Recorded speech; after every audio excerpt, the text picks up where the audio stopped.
If you believe that there's very little potential, how much action are you going to take? Nothing. Nothing, little. And when you take little potential with a little action, what kind of results do you get? Lousy little results. And when you get little results, what does that do to your belief? You go, see, I told you this was a waste of time, told you this wouldn't work.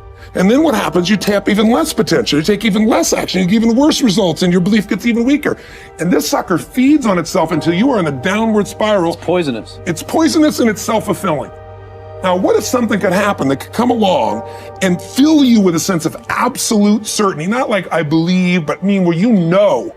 In you guys' case, mine as well, we knew because we had to. Because we burned the boats. There was no other option. We had to find a way. We weren't going to live that way. We all did it in different ways and for different reasons, but in essence, that was it. If you get yourself in a state of certainty that this is going to work, I'm going to find a way, and if this doesn't work, I will make the way, then you tap a lot more potential. And when you're certain in your potential, you take massive action. When you take massive action, you really believe in something, you get great results. When you get great results, your brain goes, see, I told you I was a stud. I told you this thing would work out. Now you're even stronger. You tap more potential, take greater action, greater results. And we get momentum. That's why the rich get richer and the poor get poorer. Only execution matters. Burn that into your nervous system. Get a tattoo. Do whatever you need to do to remind yourself, only execution matters. Thinking about it, feeling good about it, those are awesome. But if you have a vision of something you're trying to do, become, whatever, and you don't execute against it, and I don't need you to want to build a big business. If you tell me you want to be the greatest parent of all time, then I'm going to ask you, what are you doing to execute on that goal? What are you doing? How do you define it? What are your deliverables? What are the metrics by which you're judging yourself? And by the way, if you don't want a grand goal, you don't need one. But then say, what I'm trying to do is get centered. I'm trying to experience happiness. Even that, you can begin to look at ways that you can improve that. The starting point of setting goals is for you to throw off all mental limitations and let your mind roam freely across the entire universe of possibilities. Your primary job at the beginning is to allow yourself to dream big dreams and determine exactly what it is you want out of life in every area and in every dimension. Decide what's right before you decide what's possible. Imagine that you can be or have or do virtually anything that you really want to, as long as you know exactly what it is. First, make up a dream list. Temporarily imagine that you have no limitations of time, money, knowledge, contacts, experience, or education. Imagine that anything that you can write down is possible for you. Remember, anything that you can clearly define and crystallize on paper is probably possible if you want it long enough and hard enough and are willing to make whatever efforts and sacrifices are necessary. There are no unrealistic goals, only unrealistic timelines.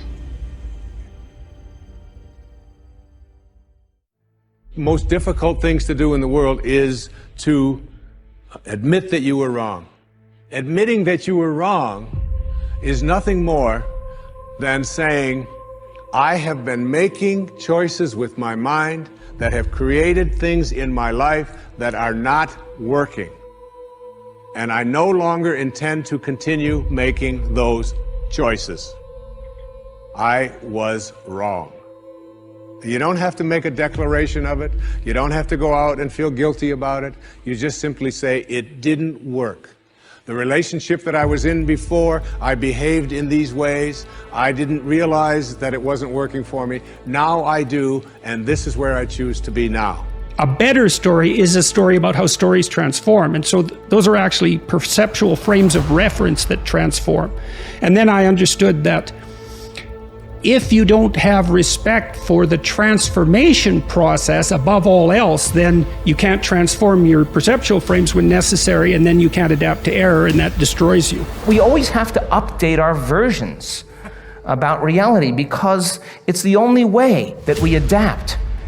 Don't believe everything you've read or heard. It just may not be the truth. There's always a greater truth that you and I can begin to investigate. Surely someone in eternity has had similar problems as you and I, and they've gotten beyond it. Yes or no? Yes. So study that person. You want to be wealthy? Study wealthy people. Don't just have some panacea that you're just going to get wealthy. Read about wealthy people and find out that they lost everything and failed miserably 20, 50 times. But what they had as a characteristic, a quality in their personality, is they were persistent, and they kept changing, and they kept forgiving and letting go of the past and kept going.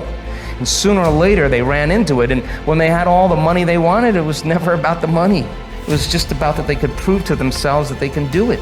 It's a precious life. If something is precious, where do you want to invest this life? Into what do you want to invest this precious life? If this is a worthless life, throw it somewhere. If this is a precious life, what do you want to invest this life into? If you look at it this way, you will find something truly worthwhile to do. And the hardest part about change is making a new choice. The moment you make a new choice, get ready. You're leaving the known. It's going to be uncomfortable. It's going to be unfamiliar. There's going to be some uncertainty. You can't predict. You're not in the known any longer. But if you want to begin to move into your own personal greatness, if you want to begin to really enjoy a happy, successful, healthy life, you've got to be willing to go against the tide. You've got to be willing to harness your will and say, in spite of this, I'm in control here. I'm not going to let this get me down. I'm not going to let this destroy me. I'm coming back, and I'll be stronger and better because of it. You have got to make a declaration that this is what you stand for. You're standing up for your dreams. You're standing up for peace of mind. You're standing up for health. You want it, and you're going to go all out to have it. It's not going to be easy. When you want to change, it's not easy. If it were in fact easy, everybody would do it. But if you're serious, you'll go all out. So yes, I'm going to turn this situation around. I'm not going to sit back and moan and cry over what happened and what went wrong and who did what. I'm going to do something about this situation. One of the most valuable exercises you can engage in to accomplish any goal you can set for yourself is to ask yourself, what is my limiting step? What is the one factor that determines the speed at which I achieve my goal, or whether I achieve it at all? Your ability to identify your limiting step is one of the best demonstrations of your intelligence. Your capacity to eliminate this limiting step is one of the best demonstrations of your overall competence in achieving anything you want. Self-confidence is critical in studying everything that has been written or said about personal success. The conclusion I came to was that your level of self-confidence is probably the critical factor in everything you accomplish. When you have enough self-confidence, you will try almost anything, because success is largely a matter of averages or probabilities. The more things you try, the more likely it is that you will achieve greatly. The same is true for you. When you set more goals, try more things, engage in more activities, and explore more opportunities, your probabilities of success increase dramatically. The only real limiting step that you might have is your level of self-confidence. When you reach the point at which you believe in yourself absolutely, the barriers that exist in your external world will not stop you. The major obstacles to success always lie within the mind of the individual. They are not contained in external circumstances, situations, or people.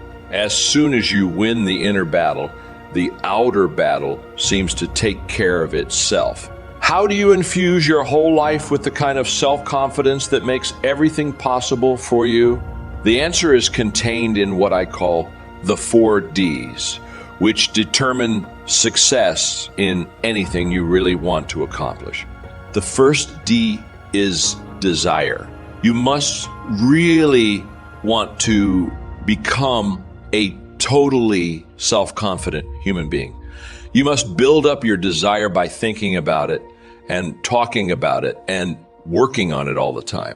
Your desire must become so intense that it overrides your fears of failure, rejection, and inferiority, and it becomes the dominant emotion governing your behaviors.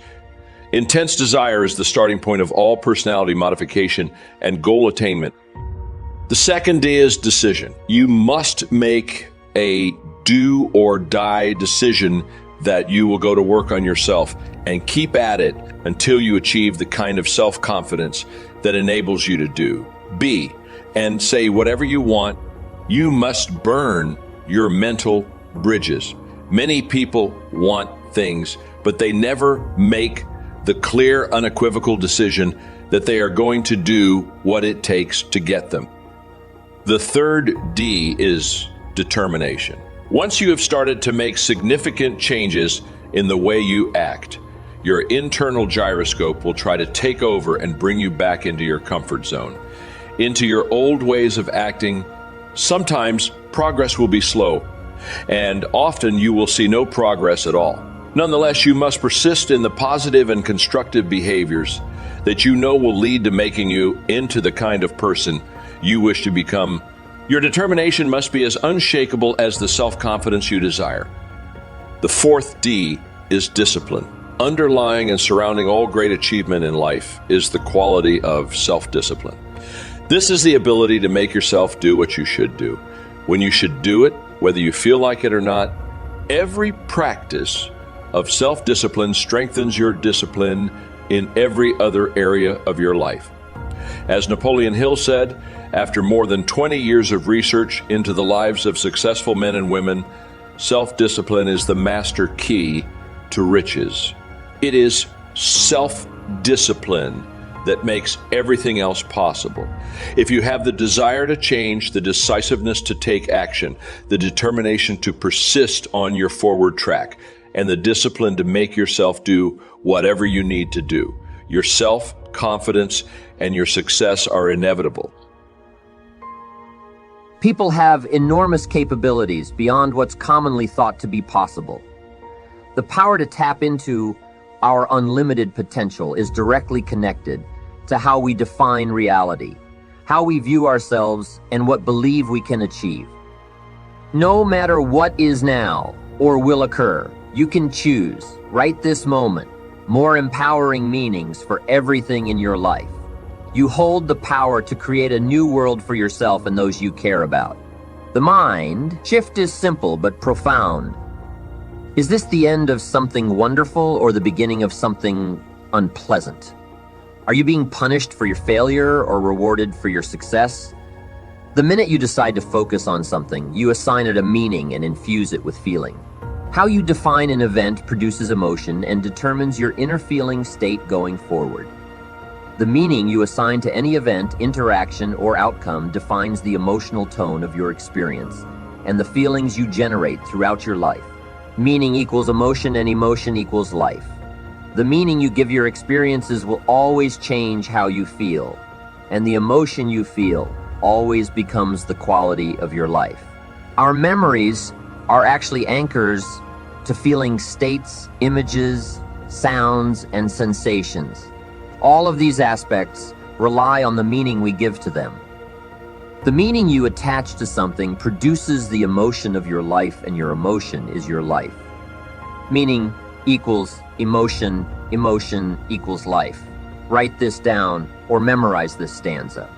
This is the essence to the entire power of meaning. The meaning you give events, interactions, and outcomes determines how you feel. Meaning informs your emotional state. By creating a ladder of positive and empowering meanings, you effectively change the direction of your life and provide yourself rational, proven reasons your success will continue.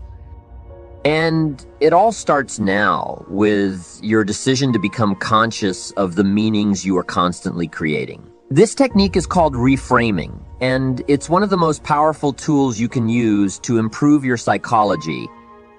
Reframing isn't about pretending a situation is great when it may not be. Rather, it's about discovering what could be great, what you could learn by consequence, or how you can use the situation to create a better outcome. Perspective is a powerful thing. When you can reframe a particular experience or interaction, you can often change what happens as a result. Let's say, for example, your boss is always yelling at you. Human beings tend to attach certain meanings to experiences. In actuality, there may be an infinite number of ways to interpret any experience, We frame the events in our life based on the ways we've decided to perceive similar experiences in the past, forming habitual patterns we repeat throughout our entire lives. Are your patterns helping or harming you? It's vital to remember that our perceptions are creative in nature. If we define something as negative, that's the message our brain receives and responds to by creating an emotional state to reinforce that reality. The quality of your life is the quality of your communication with yourself as well as with others. Reframing is the difference between being constantly disappointed and being consistently satisfied. By stacking positive interpretations, one after the other, you become the author of the success story of your own life. How would you feel at bedtime if every day turned out to be ideal, interesting, or even amazing? It's closer than you think. Start harnessing your innate ability to supercharge your emotions, empower your decisions, and elevate your life today through the power of meaning.